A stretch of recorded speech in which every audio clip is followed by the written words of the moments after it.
Durant, Oklahoma, where we are checking out the guys at Exploration Outfitters today. And this is going to be trip one of two. In about a month or so, I'll be back up there again to install a laser. But today, we're going to be showing you guys an 8-foot, 143 US ton, 4+1 axis CNC servo brake with the Delum DA53T controller with the on-screen programming. Very, very, very nice setup that we got for the guys here. So Matt and I have been talking for a long time. He's runs the show there, and you're looking at one of three or four facilities that they have here. And in the next video, I'm going to do a better job and get a lot more footage and shop tour. But this facility that we're bringing this brake into now is a kind of a dedicated fabrication facility. And then right down the street, they've got assembly, and they've got a really cool showroom down there. So I'll have to get some footage of that and all the cool products that they make. Really cool stuff. You guys will enjoy it. So that's Matt you see there in the red cap, and you'll see him a little bit later in the video. We're going to show a little bit of the training and bending here, not really too much about it. But anyway, this is a press brake that weighs 13,500 and they had a 15K telehandler. They were fortunate enough to have some guys just down the street that run a millwright facility and do a lot of plant shutdowns and millwright kind of stuff.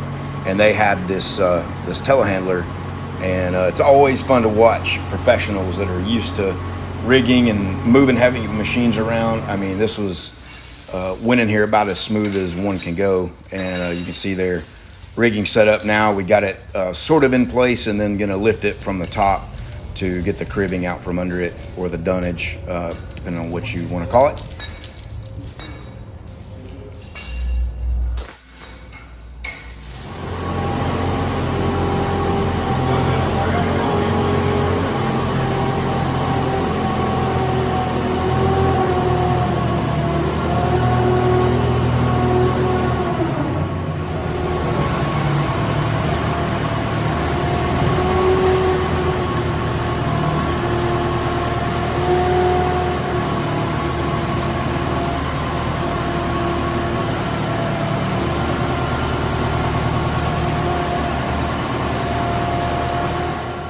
These brakes, all of them are very heavy on the front, with the cylinders on the front and, the big ram plate and all that. They're definitely front loaded to the front side. And the load center is, this front hole here is not really that far off from the load center. So you can really just lift it from the front hole, and it'll lift the whole side of it up. And you see the guys getting it up and getting the cribbing out from under it, and then set one side down and then reposition and get the other side down. Pretty quick and easy and safe way to do it.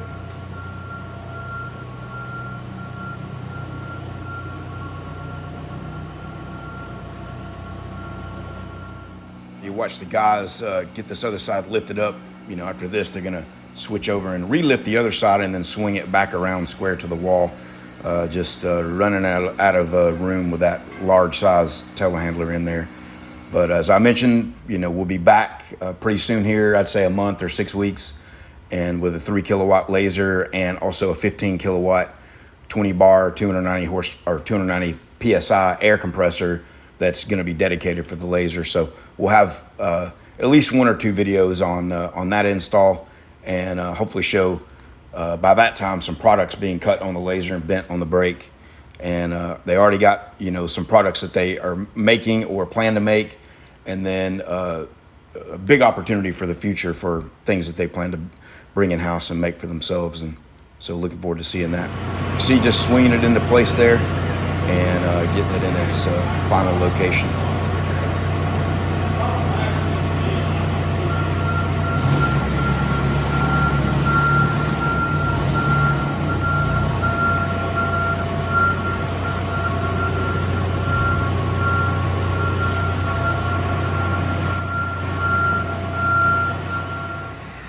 Now I just got a drum of hydraulic fluid, and these things take number 46 weight, and you can get the 5 gallons, you can get the 55 gallon drum. I've heard pricing is different.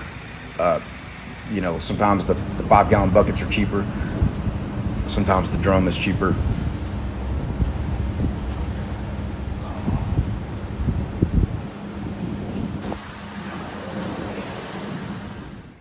All right, so we kind of skipped ahead. We'd already done some bending with the smaller dies in the machine that it came with, and then Matt elected to go ahead and add an extra die here. This has got a 2-inch opening, so you can bend up to 1/4 inch in this thing. This brake will do 1/4 inch full width or near it in a 2-inch die, and definitely do it in a 3-inch die with no problem. So getting this one slid into place.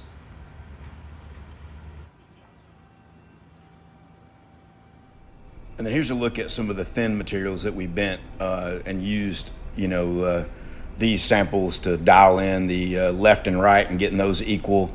And then also getting the overall calibration of the machine really pretty close to where we wanted it to be. So our corrections are going to be minimal from material to material.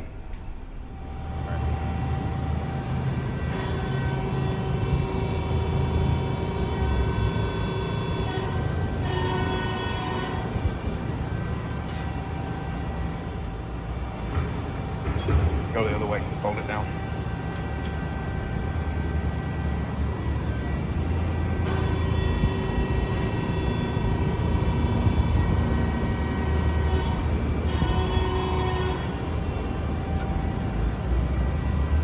About 2 minutes, no?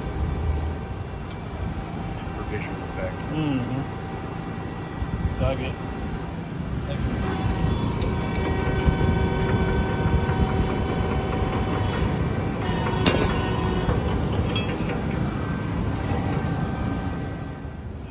All right, so we're just working on dialing in the press brake here, and just testing out some different materials and doing a little training as we go. And one thing about the way Prima Press sends out these brakes is they all are detuned a little bit. So they all, by default on pretty much all the materials are going to underbend, and the overall power, the setting of the hydraulic pressure is also detuned a little bit. So, the concept is you want to sneak up on all your bends. You do not want to get in a situation where you've got an overbend. You put the machine in jeopardy, definitely the tooling in jeopardy when you do that. So everything's set, a little bit from a conservative point of view. Same thing with the speed and the dwell time. You notice it's kind of running a little bit slow. This machine can run a lot faster than this. Again, when the user gets everything dialed in and comfortable with it, you can really turn it up and get your production speeds up for production bending there. So you see some 1/4 inch getting bent, and then here we were just kind of messing around with just showing the on-screen drawing and how to do a little bump bend to create a wide radius if you wanted to do that. We didn't actually have the right setup to finish it, but we were just kind of playing around with it. So anyway, looking forward to getting back up to Durant, Oklahoma. It's only a 2.5 hour drive from me, and pretty nice to be able to have a home game, so to speak. So Matt, I'll see you guys in the near future. Thanks for watching.